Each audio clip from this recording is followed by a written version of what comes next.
Alright, so in this video I'm going to be comparing all of my broadheads that I bought throughout this year of 2022 and just putting them all through the same test and kind of whittling down to find the ones that I find the best. And this one's going to be completely, I'm not putting any of my opinions of what's best in it. This is just going to be straight up the facts of what it's doing in the test and which one's performing the best.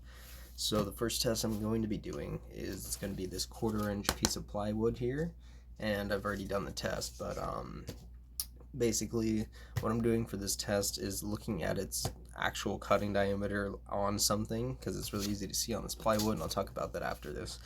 And not only that, but I'm able to see how much it breaks smaller bones. Like this kind of represents like a rib or something like that, and it just gives me an idea of how good it does at like bone splitting in a thick long piece. So it's not literally just splitting it, it's having to go through it. So it's like, it's a good indicator of what it's going to do.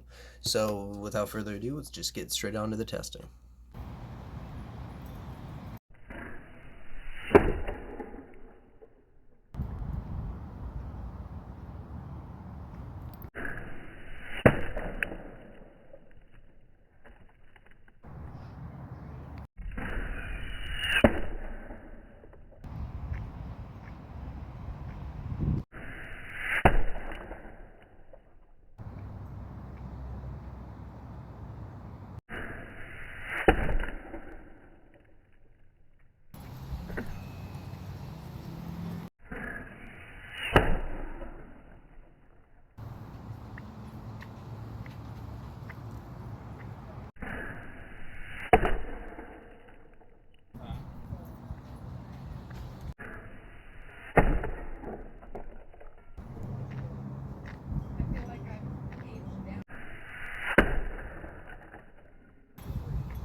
Alright, so from the test, I concluded there's a couple that I threw out immediately, like the Muzzy 100. It just basically looked like a field point with some really shitty blade cuts on the side, so no. Same with the Hurricane, it just didn't have the cutting diameter I wanted to, and the way it went through was just not very great. And then there's some blunts on here and stuff that I didn't include, obviously, and then the classic single bevel. It's a really thin blade, small, tiny little blade. It's mostly, I use it for like rabbits or squirrels kind of hunting because they're so thin, but they have really good penetration. But I just decided not to do that for the rest of the test. Other than that, that's pretty much it for this. So now I'm going to move on to the next test, which is going to be a penetration test. So it's going to be 4 layers of this stuff, which is the 1/4 inch, and then a 1/2 inch thick piece of plywood in the front.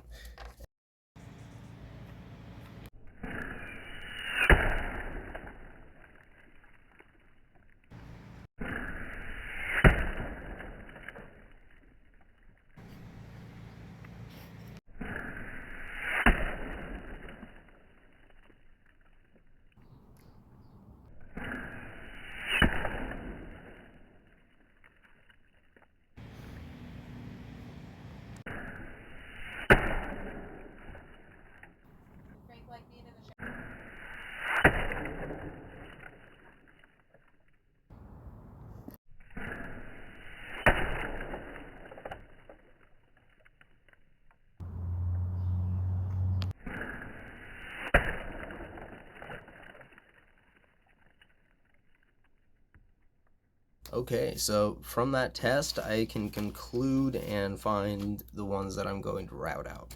So the top 4, unsurprisingly, were all single bevels, considering it was a hard bone impact penetration test. It's multiple layers of hard wood. It's not just, like FBI gelatin or something, because that's only penetrating through flesh, and everyone knows that animals aren't just made of flesh.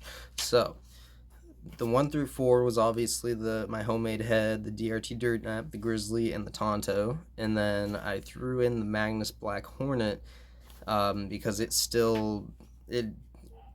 just love that head, and I wanted to give it a second chance because it didn't do super great in this, actually. It did the worst.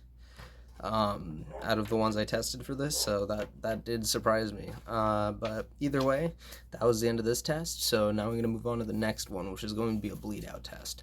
So the way I do this test is I take big Costco freezer bags and fill them up the same way for each one, and then I'm going to shoot them in the same spot or around the same spot. If they shoot a little high, I might add a couple seconds, shoot a little low, take away, etc. But either way, from that, I can find an average of which one gets the best bleed out. So without further ado, let's get right onto that part.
All right, so that test was pretty easy. The first one I did was the Magnus Black Hornet, and that got a 18 seconds of bleed out time, and that was not too bad actually. It was really good. And then the next one was the Grizzly, which had 21 seconds, which is only because it has a slightly smaller cutting diameter. And then after that, I did my homemade broadhead, and that got around the same as the Grizzly, 21. And then right after that, what was that one? It was, oh right, it was the DRT, and the DRT got 15 seconds on the dot. And then lastly, I did the Tonto, which also got 15 seconds on the dot. So the DRT and the Tonto did the best out of that test. So from that, I whittled it out. I've made my decisions, and I've come down to these four, which are my four single bevels, ironically. And considering other tests and looking at things, it's hard to choose, but my number one right now is in between the Tontos and mine, really. That's what it is. I mean, the closest one are these two, and this one I really like. I love the Grizzlies, but over time I've started to change my mind a little more. And looking at these tests, it really has made me think about that. It's kind of crazy to think that, this little single bevel, little easy, simple broadhead outperformed all of my other broadheads that were, some of them, quite considerably more expensive. So that just goes to show that design and quality steel is a lot more valuable than over design. But either way, that was the end of the main testing. After this, I just used the last ones, which were, these guys, these two, and just did some bone splitting. Threw them at some big chunks of wood, and you're about to see that. Basically, just blow them right up. So it's pretty fun. Other than that, that kind of concludes the test. It was a pretty simple one. Kind of whittled it down, and if you're looking for a broadhead setup this year that can guarantee success, I would say go for a medium-sized single bevel with one of these kind of designs.